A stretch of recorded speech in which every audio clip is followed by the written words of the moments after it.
आप सभी को मेरा प्यार भरा नमस्कार। मैं आचार्य अर्चना चौधरी अर्पण अपनी पुस्तक के साथ प्रस्तुत हूँ। आप सभी को समर्पित करती हूँ। आज़ादी के अमृत महोत्सव के अंतर्गत रचित मेरी ये पुस्तक, मेरा यह काव्य आप सभी को समर्पित है।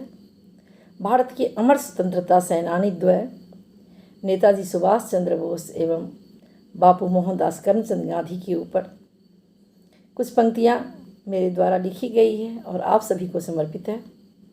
मुझे आशा ही नहीं वरन पूर्ण विश्वास है आप सब अपना स्नेह और आशीर्वाद मुझे अवश्य प्रदान करेंगे। कुछ ही दिनों में यह पुस्तक अमेजन पर भी उपलब्ध हो जाएगी और कुछ पंक्तियाँ मैं आप सभी को समर्पित करती हूँ, तो सुने। सर्वप्रथम 4 पंक्ति में माँ भारती के चरणों में समर्पित की हूँ।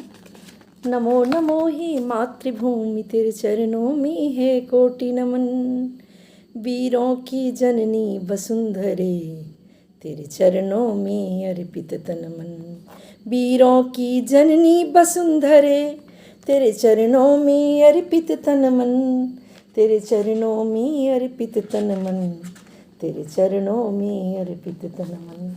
और किस तरह से इस पुस्तक का प्रारंभ होता है, देखिए।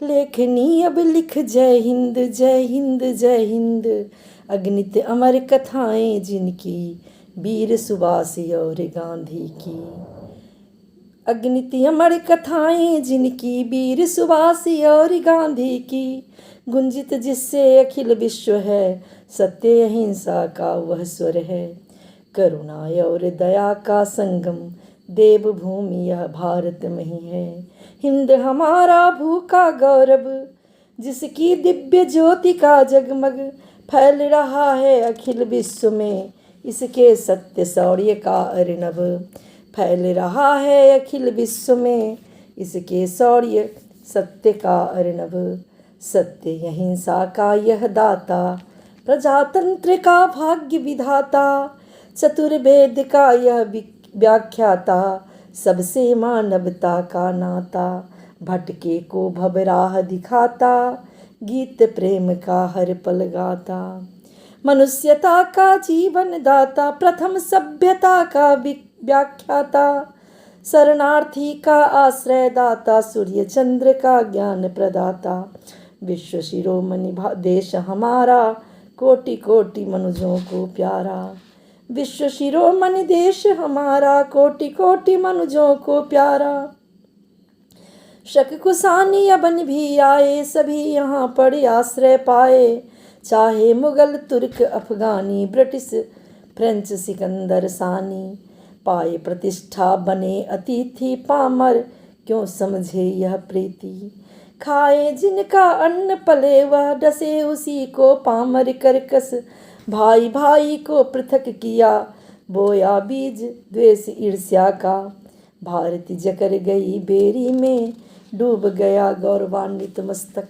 और आगे क्या होता है, समय समय पर ईश्वर का अवतार यहीं पर होता है, समय समय पर ईश्वर का अवतार यहीं पर होता है, अन्यायी अत्याचारी का संहार यहीं पर होता है, दर्प दंभ अंत शठता का, दर्प दंभ अंत शठता का आर्यावर्त में ही होता है, हर युग में युग पुरुष एक निश्चय ही धरा पर आता है, कलमस का कर उद्धार धरा पर धर्म ध्वजा फहराता है, सत्यमेव जयते का गुंजन अंबर से टकराता है, दशावतार लिए भगवन में किया दानवों का संहार, मानवता का रूप सृजन कर किया अखिल जगत विस्तार, जब अन्याय बढ़ा हिंद पर, जब अन्याय बढ़ा हिंद पर जन्मे वीर सुभाष महान,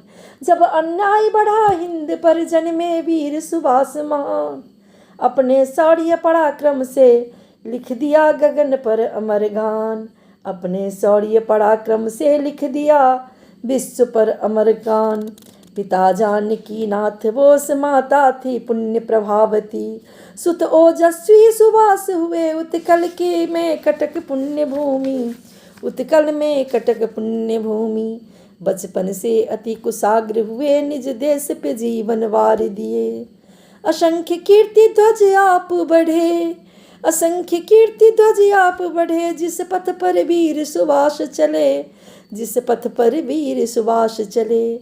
आजाद हिंद फौज का नेता एक बार हुंकार उठा, खूनी हस्ताक्षर से भू पर उन्होंने अमर इतिहास लिखा, उन्होंने अमर इतिहास लिखा। दो खून हमें लो आज़ादी, दो खून हमें लो आज़ादी, सुन दौड़ चले भारतवासी, हर ओर वीर हुंकार बढ़े, मन प्राण में नव झंकार बढ़े, मन प्राण में नव झंकार बढ़े। जय हिंद से गूंजा था अंबर, तेजस्वी जन जब चले सवर, जय हिंद से गूंजा था अंबर, तेजस्वी जन जब चले सवर।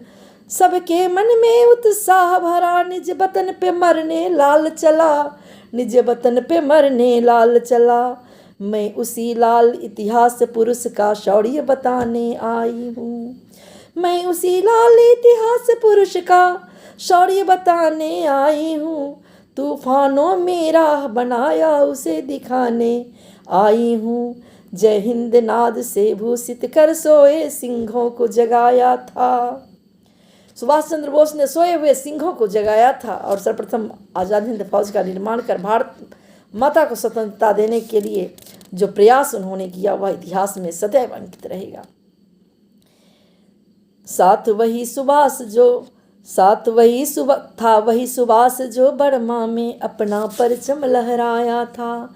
बार बार अंग्रेजों ने उन्हें पकड़ जेल में डाला था, पर तूफानों को रोक सके ऐसा न जेल में ताला था, पर तूफानों को रोक सके ऐसा न जेल में ताला था। जिस तरह दुष्ट दुर्योधन से बचकर कान्हा घर आए थे, जिस तरह तात्या ने गोरों को पानी बहुत पिलाए थे, जिस तरह मनु ने अंग्रेजों को रण में धूल चटाई थी, वैसे सुभाष ने उन गोरों को नानी याद दिलाई थी, नानी याद दिलाई थी। बहुत बहुत धन्यवाद। और अब अगले भाग में मैं मोहनदास करमचंद गांधी हमारे बापू के बारे में कुछ पंक्तियां मैं आप सबको समर्पित करूंगी। तब तक के लिए मैं विदा लेती हूँ। बहुत बहुत धन्यवाद। पुनः नमस्कार आप सभी को।